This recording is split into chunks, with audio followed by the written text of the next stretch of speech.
हमारा गांव है छोटा सा, नाम है मिठासपुर। वहाँ रहते हैं रामलाल जेठ जी। उम्र करीब 45 साल। बाहर से बड़े सीधे साधे, लेकिन अंदर से थोड़े ठरकी टाइप। मतलब हर चीज में कुछ न कुछ मजा ढूंढ लेते हैं।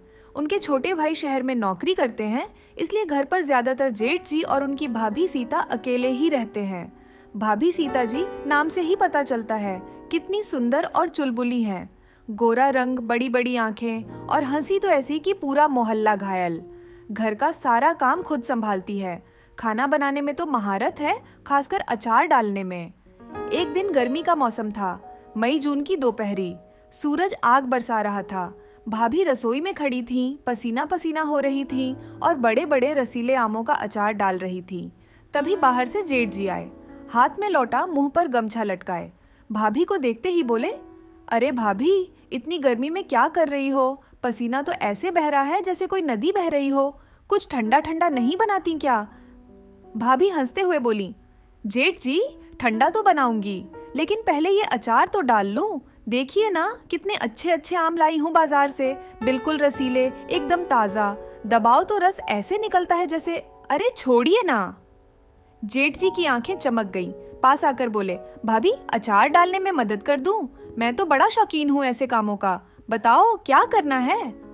भाभी ने एक बड़ा सा आम जेठ जी के हाथ में थमा दिया और बोली, लो जेठ जी, ये वाला आम बहुत सख्त है। पहले इसे अच्छे से मस लो, फिर धीरे धीरे दबाओ।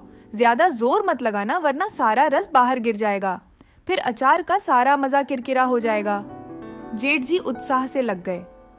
आम को दोनों हाथों से पकड़ा और बोले, भाभी, आप सही कह रही हो, पहले अच्छे से मसलना पड़ता है। देखो, ऐसे धीरे धीरे। ओहो, कितना रस निकल रहा है।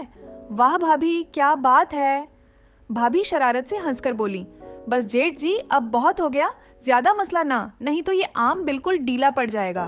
अब इसमें मसाला डालते हैं। लाल मिर्च, सरसों, नमक, सब कुछ अच्छे से मिलाना पड़ेगा। मिलाओगे?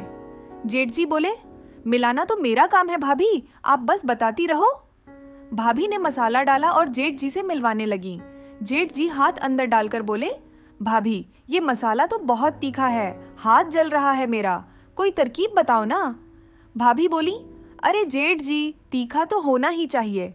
अचार में मजा तीखेपन में ही है। अब इसे अच्छे से घोटो, जितना घोटोगे उतना ही स्वाद आएगा। लेकिन धीरे धीरे रात भर ऐसे ही रहने दो, सुबह तक सब कुछ अच्छे से घुल मिल जाएगा।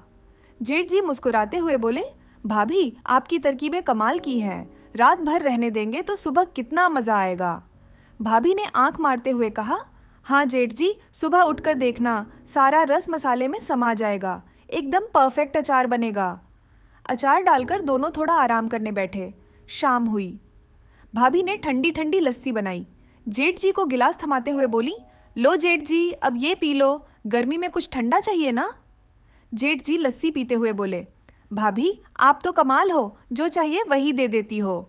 भाभी हंसकर बोली, जेठ जी, घर में रहो तो सब कुछ मिलता है, बस थोड़ी सी मेहनत करनी पड़ती है। रात हुई। जेठ जी अपने कमरे में लेटे थे। अचार की याद आ रही थी। मन ही मन सोच रहे थे, भाभी की तरकीबें सच में कमाल की हैं, कल सुबह फिर से मदद करूंगा। अगली सुबह भाभी ने अचार का जार खोला। जेठ जी दौड़े आए। भाभी, कैसा बना? रात भर अच्छे से घुला मिला? भाभी ने चम्मच से छक्कर बोली, वाह जेठ जी, एकदम परफेक्ट, रस भी सही, तीखापन भी सही। अब ये अचार साल भर चलेगा। जेठ जी बोले, साल भर? भाभी, इतना जल्दी खत्म हो जाएगा, अगले हफ्ते फिर से डालेंगे ना। भाभी हंसते हुए बोली, जेठ जी, आपकी भूख देखकर लगता है हर हफ्ते डालना पड़ेगा, लेकिन ठीक है, जब मन करे बोल देना, मैं तैयार रहूंगी।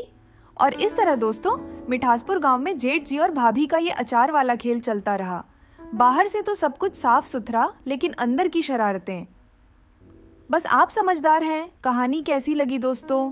अगर मजा आया तो लाइक करना ना भूलें, चैनल सब्सक्राइब करें और कमेंट में बताएं अगली कहानी किस टॉपिक पर सुननी है। मिलते हैं अगली मजेदार कहानी में। तब तक के लिए नमस्ते।